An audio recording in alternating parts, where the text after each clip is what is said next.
This conference will now be recorded. Okay, well, good morning, everyone. Today is the middle of September. It's hard to believe that we're already that late in the year. It seems like this is a year to remember, not necessarily due to real estate's been going great, but not due to normal activities. I mean, we're dealing with this fire right now, and who knows how long we're going to be um, choking as we're dealing with all the smoke and everything. And of course, we have still COVID that we're contending with, but it's been pretty fascinating what's been happening with real estate. Um, we had this weekend, despite the smoke, we've had 23 deals written. We were involved with 23 different transactions. Not all of those were ratified, some were multiple offers, but that's still a lot of work coming out of our brokerage for this weekend, despite all the smoke. I'm just been really, who knows? It's like what's up is down and what's down is up. The world is topsy-turvy. And in the meantime, real estate is breaking records. So let's get going here and talk about some of the things that have been happening nationally.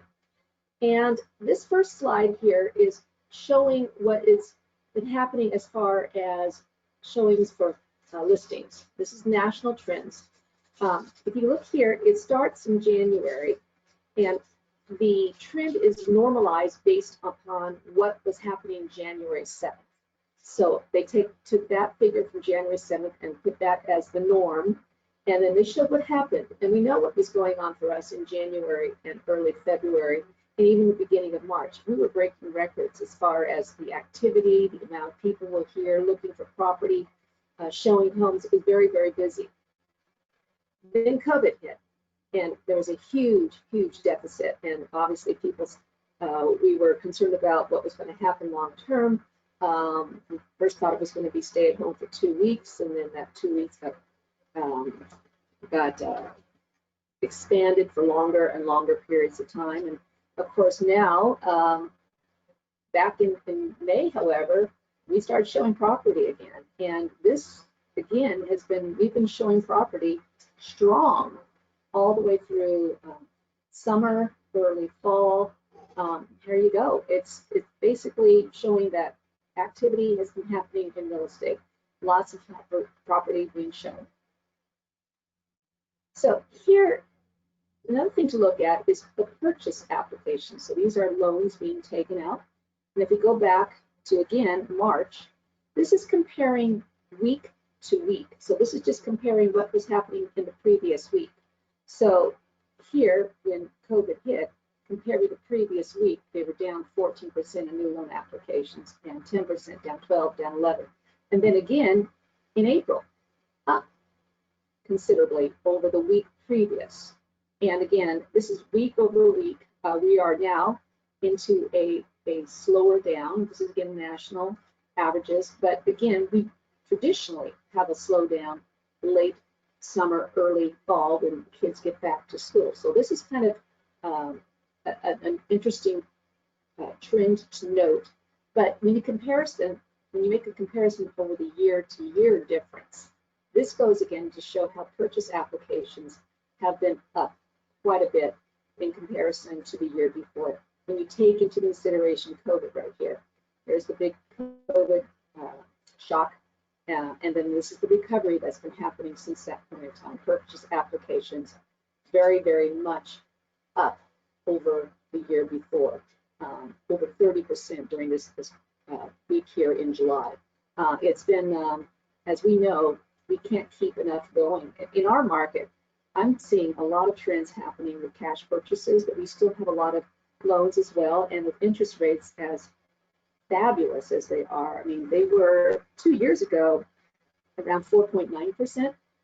And now I've heard we're at 2.86.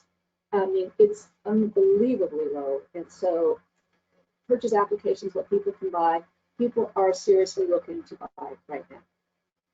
So here again is the week over week difference between newly pended deals. So again, comparing the week previous. Here we go in March. Here's where COVID hit, and then compared to the week previous in April, the end of April starting to pick up, and then May, huge boom. Was this just making up for the losses that we've had in early April? Not sure, but again, this is comparing week over week. But when you compare year over year, we are up 16.5%. So let's take a look at that chart. This is showing year over year difference, comparing this week to the previous year. So again, the end of July, up 16%, beginning of August, up 13, middle August, 16, 15, 16%. So again, the amount of activity happening is amazing. And again, these are national statistics. This is not just our local market. This is showing what's been happening across the country. There was a big deficit when COVID hit. Everyone was staying home, lockdown, all that. And now with the low interest rates and with the amount of pent-up demand, as we know in our local market, people have been moving here in droves. So the home buyer traffic jumped again in July, recording a 60.7% year-over-year increase in nationwide showing activity, according to the data from Showing Index. And so here is showing the activity across the country, up 76% in the northeast part of the country, 56% in the west, 52% in the Midwest, and 46% in the south. So again, a lot of pent-up demand, people showing property, lots and lots of activity, and it's very, very interesting to see. We'll go over what's been happening in our local markets too in a little bit. This is nationwide. So here's also something that's very fascinating, which is again what we're seeing as well locally. The chief economist at Realtor.com research is showing that the total inventory was down 38% across the country. Buyers continue to be motivated by low mortgage rates and a strong desire for the certainty of ownership in an uncertain world. They're quickly putting offers on homes that come up for sale, driving the overall number of homes for sale even lower. Again, inventory is down 38% across the country. Lots of movement. So here's some projections on future home prices. And as we all know, when inventory levels drop down, and there's still a lot of demand, it does drive the price up. And in our market, we all know people are putting in amazing offers on property and not bidding, with multiple offers driving the price up. I mean, we were involved in one offer this week, maybe it was last week, in which we lost out on a phenomenal offer, bidding hundreds of thousands over asking price, and we lost out. It's hard to believe what's happening in our market. But again, these are some of the major players in real estate across the country. This was what they were predicting. This is their projection and their thought process of what's going to happen with home prices. So Fannie Mae thinks that we're going to go up 4.4% over the next year, or in this current year. This is for the current year. The double stars are for the next 12 months here. So NAR thinks prices are going to go up 4.3%. The Home Builders Association up 4%. Zillow thinks 3.6%. That's over the next 12 months. Zelman, another real estate predictor, 3%. Reuters poll 3%. Freddie Mac 2.3%. And then CoreLogic 0.6%. Really fascinating about CoreLogic is not that long ago they were predicting a huge decrease in prices based upon COVID, and they rethought where they were before. Just as one company, House, thinks home prices are going to go down. I'm not sure what they're basing that on, but very interesting that most of the major indicators are that home prices are going to continue to go up. So here is what we're talking about. So Fannie Mae, this was their original prediction that based upon the pandemic when it first hit. They thought home prices would go up 0.4%. Now they're at 4.4%. Zillow thought home prices were going to go down 3%.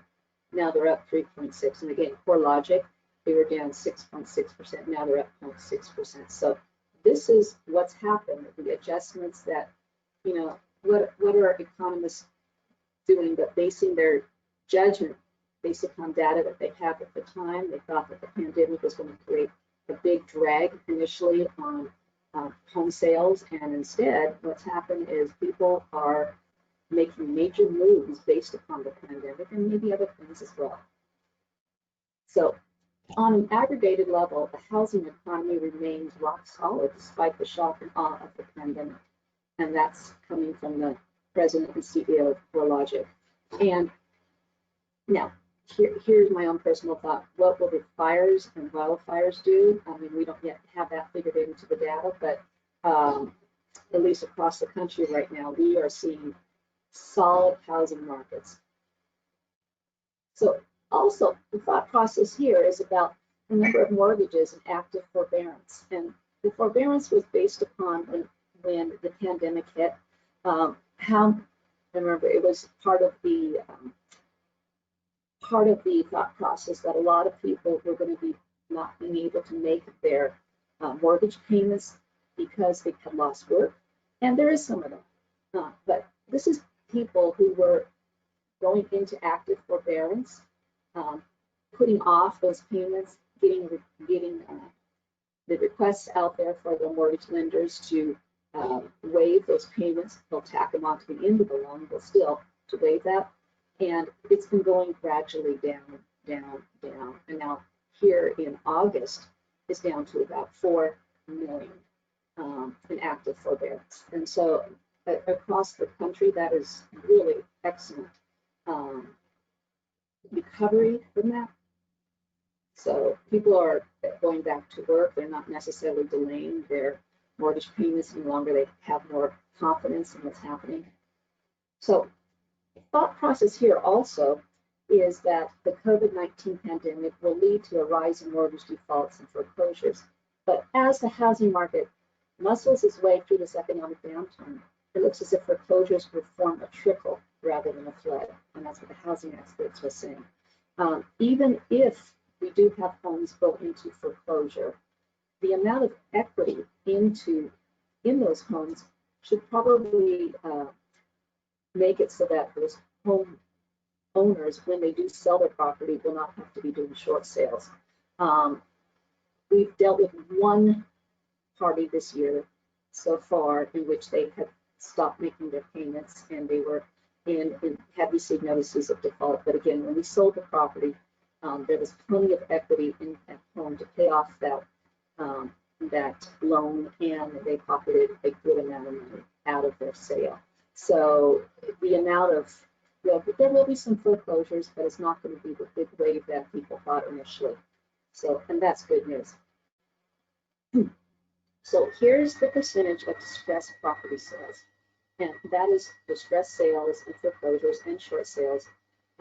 And so if you look back here to January 2012, which is the height of the recession, the mortgage recession that we experienced here at the housing, then we had 35% of our homes were distressed. I mean, in our market, I would say far more than 35% were distressed. We were dealing with foreclosures, REOs, short sales all the time. And for those of us who didn't want to deal with short sales, we had no business. So it became the norm in our market that so much of our business was dealing with foreclosures, short sales, REOs. And then, of course, as we were recovering out of the market, look back here, it's January of 2016, 2017, 2018, 2019. Now, right now, it's less than 1% of our market that we're dealing with is in distress. And of course, some of this is put in forbearance. Yes, there are some homes in forbearance, so we may not be seeing these come to market yet. We may see these in the future, but still, the amount of distressed property sales is minuscule now. In fact, every now and then someone, if we ever are dealing with an REO, it's unusual. It's very unusual. You have to remember, what forms we use with the REO? Oh yeah, that's right. We deal with advisories, we deal with different things in order to handle these sort of REO foreclosures, short sales. So the thing also to think about is the amount of the interest rates that we are charging now on mortgages. So those shopping for a home can afford 10% more home than they could have 1 year ago while keeping their mortgage payment unchanged. So this translates into nearly 32,000 more buying power, and that's based upon interest rates. So this is for people who are purchasing with a loan, because of interest rates having dropped so much, their mortgage payment would be unchanged, but yet they're able to buy $32,000 more in a home. So that's a huge plus for people who are buying homes. So this chart shows the housing affordability index.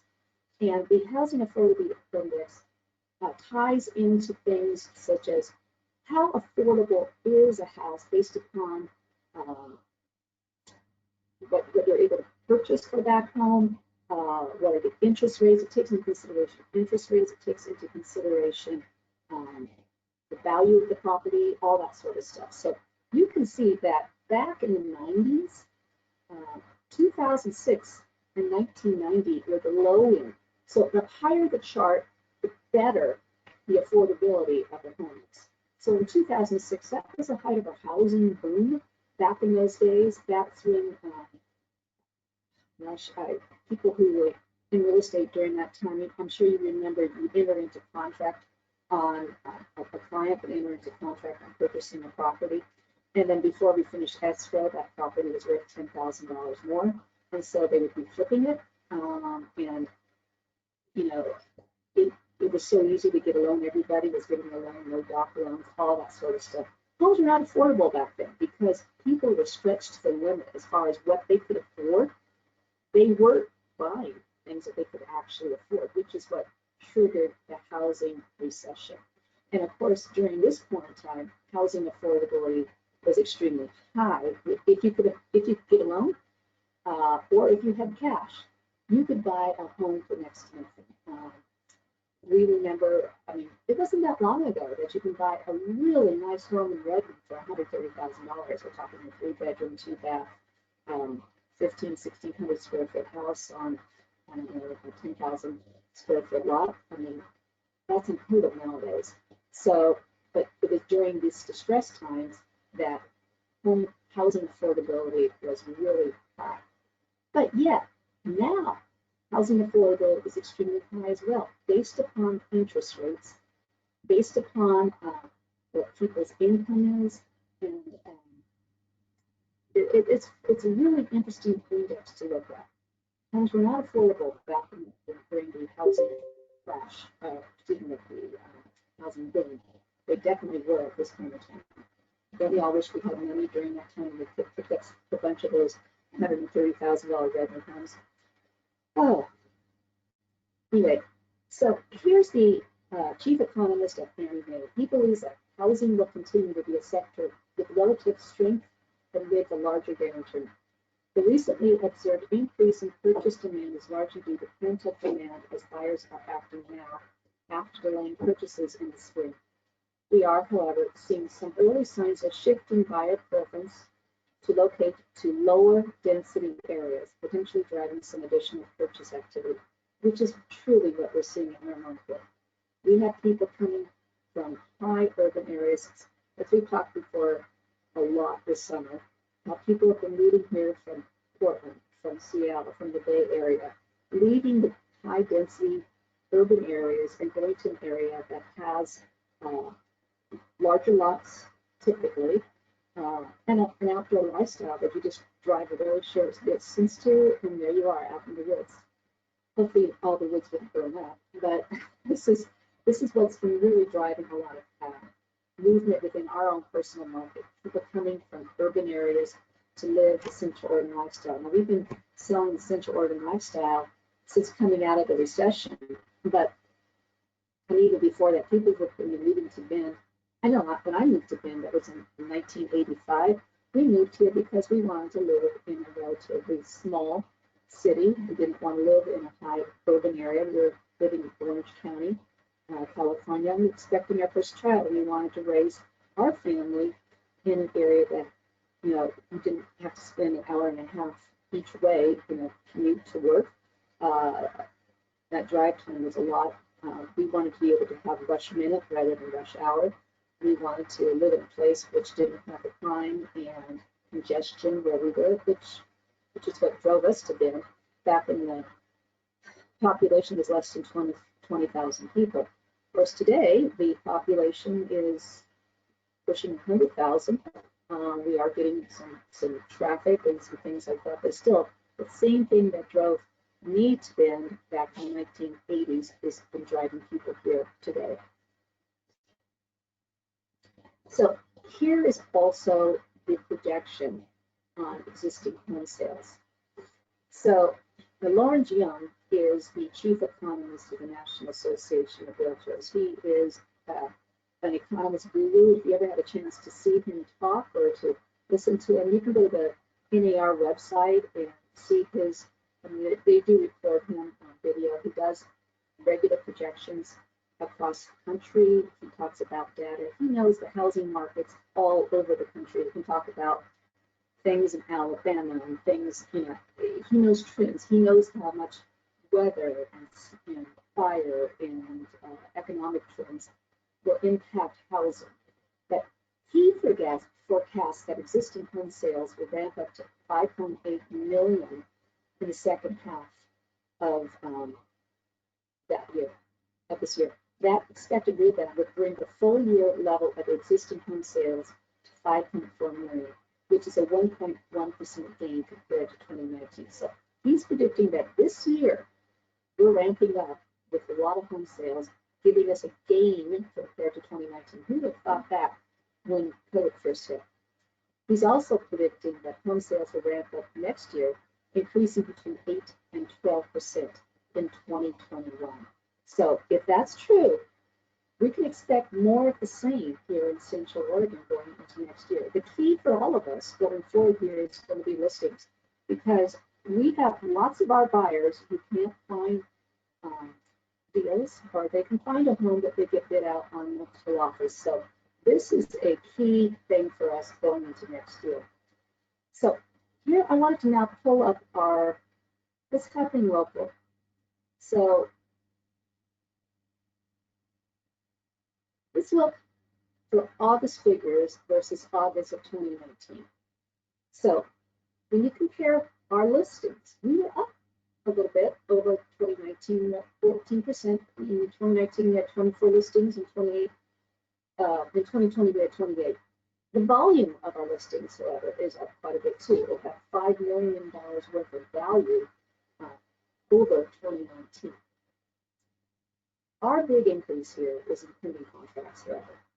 I can't tell you how, you guys know, you're the ones who've been doing this, we've been working it. Our pending sales in 2019 were 35, which is good as we move into fall. It's more normal. Our biggest time of the year is typically June, July, as people are, May, June, July, people buying as we move into summer, wanting to get the family settled before school starts, and so things start trickling off in August.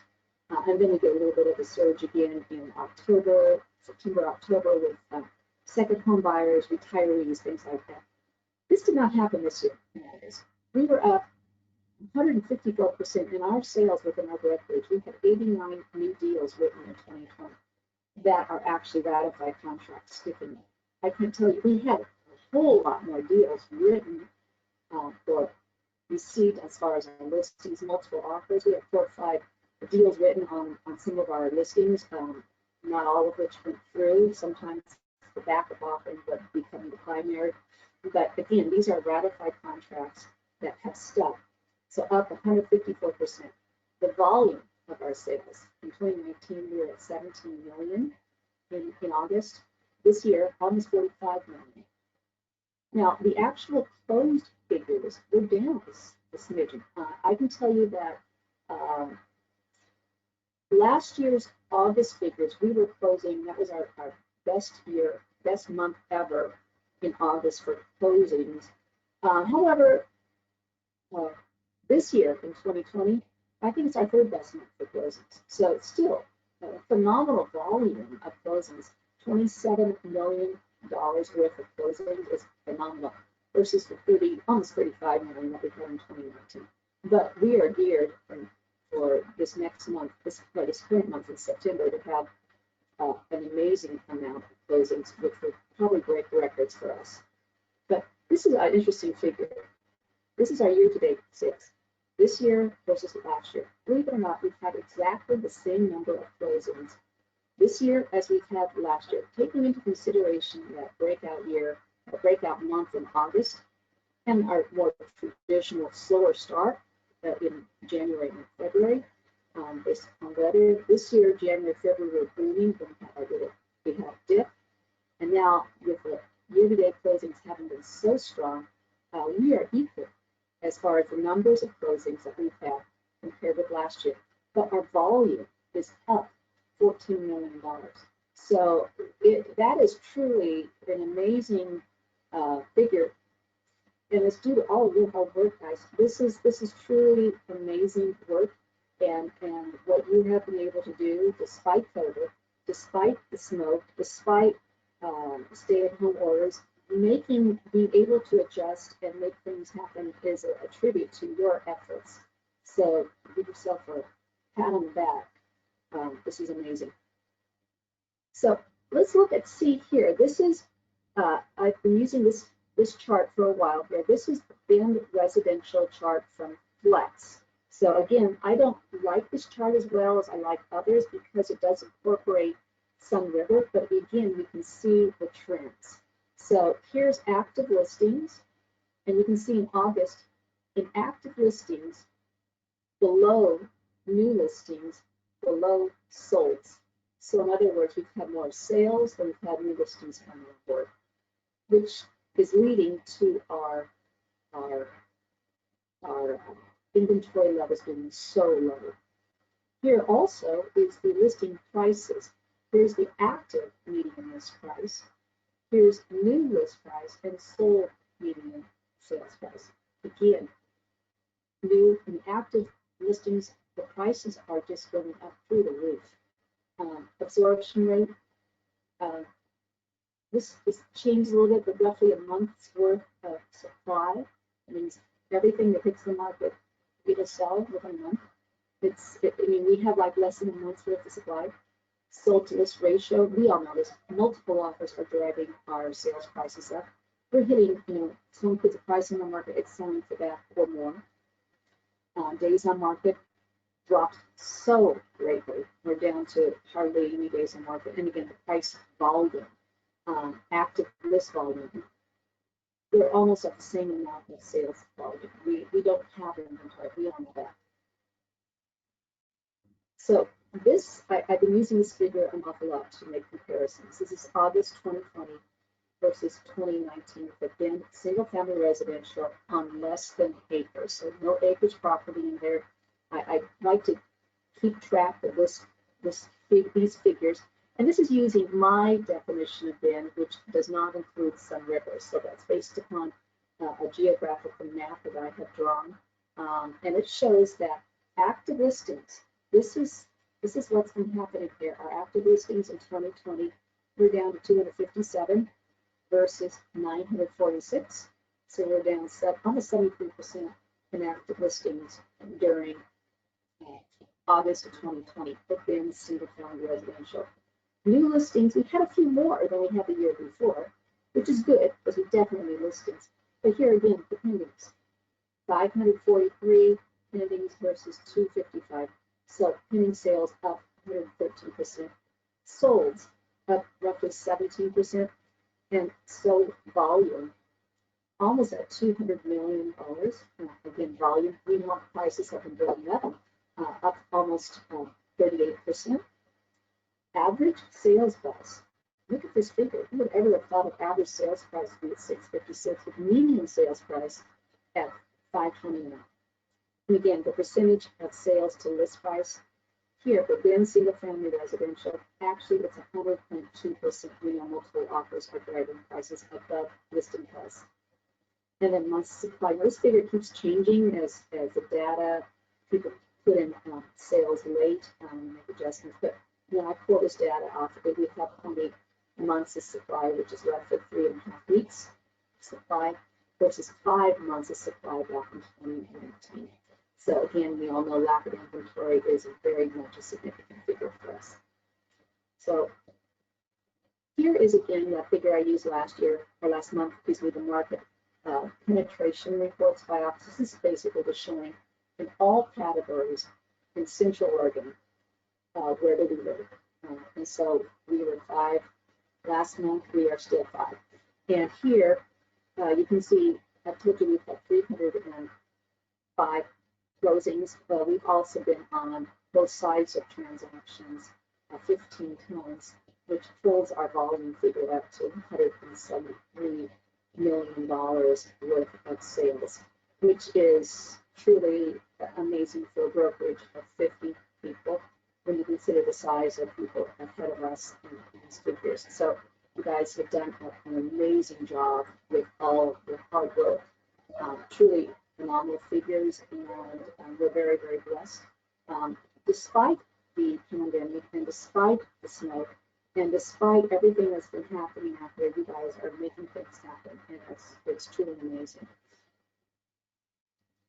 So based on that, I'm going to go up here. This one. Here we go. This is the chart that I always have been using to show what's been going on, and this is where I've been gathering my figures. And again, I've shared this before. It's Bend, single family, less than an acre. And I use these bars, and I put down, you can set them up to do a rolling 3 months, rolling 6 months, rolling 12 months. I like to do it, so I'm comparing apples to apples and doing monthly. So this is just August. This is August of 2020 versus August of 2019 versus August of 2018. And so again, you can see the pending sales. You can see the sales price, what's been happening with average sales price, median sales price. These figures are so fabulous as far as being able to chart what's happening in our market. And I just find it really, truly interesting to see what's been happening in our market. And this is how I write our trends report.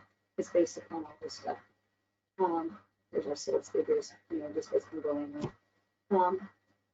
I'd like to open it up here. Do any of you guys have any questions? So I can see, just go ahead and feel free to unmute your mic. Now, things you want to talk about. How the fires, I've heard from a number of you that fires are keeping people from coming here to Central Oregon. They're delaying some of the trips out here. It's hard for people to get here when the roads were shut down. And of course, it's hard to see views when it's, your visibility is maybe 100, 200 yards. People are recognizing that, and it is can be a bit of a challenge. Yeah, and so this is where we are with that. Anyone have any questions or comments about things that they want to talk about?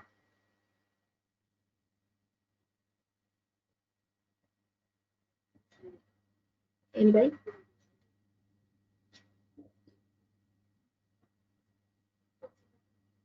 Anybody here? Anything you guys want to chat about?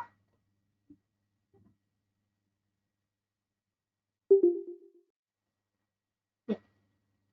Anyone else have anything at all that they wanted to talk about at all? Because it's been a really interesting time. Anything anyone wants to share?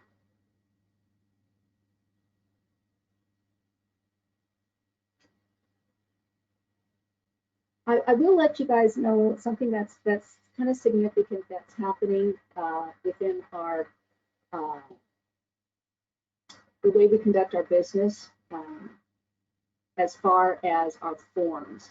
As a lot of you guys know, I've been the chair of the board of managers for the Oregon Real Estate Forums this last year.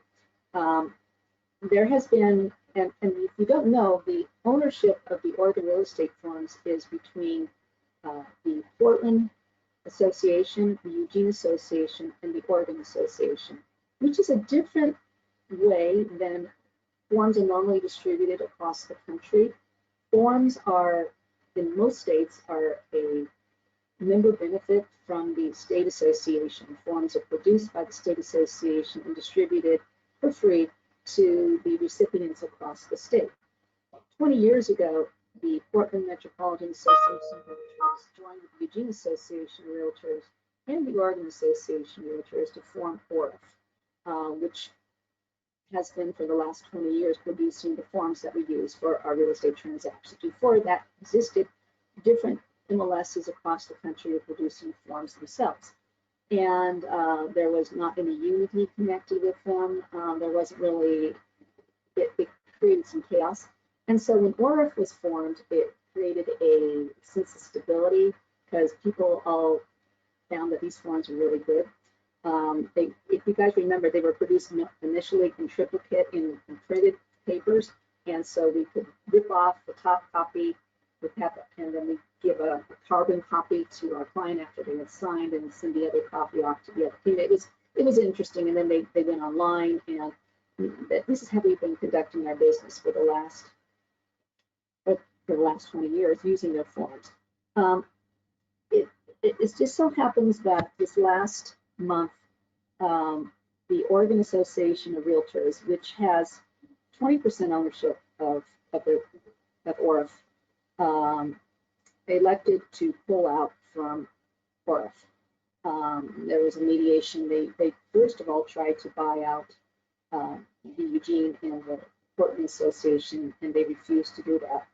So Oregon Association of Realtors pulled out of ORIF. Which basically means that at the end of this month, I will no longer be chair because I'm one of two Oregon OAR appointees. And moving forward, the forms will be produced exclusively by PMAR because they have 50% ownership. And I don't know how the ownership will be distributed now with Eugene, but they will be the sole owners of this without Oregon Association as any sort of ownership. Oregon Association of Realtors plans in the next 2 years, because they have a 2-year non-compete, to produce their own set of forms. And at the end of that 2-year time frame, those forms will most likely be available to all Oregon Association of Realtors members as a member benefit without any cost connected with it. So I'm just giving you guys a heads up about what's happening. I won't have all the insights after the end of this month on what's happening with ORIF. Obviously, I will still stay up because these will be our forms for the next 2 years still. But it's been interesting dealing with the politics of all of this. It's still very political, and it's been an education, knowing how this is all put together and what the ins and outs are of the players connected with it. But also heads up as to what's going to happen in the next 2 years too. So I just wanted to let you know what's going on with that, and just wanted to share that information. So any other questions on anything, guys?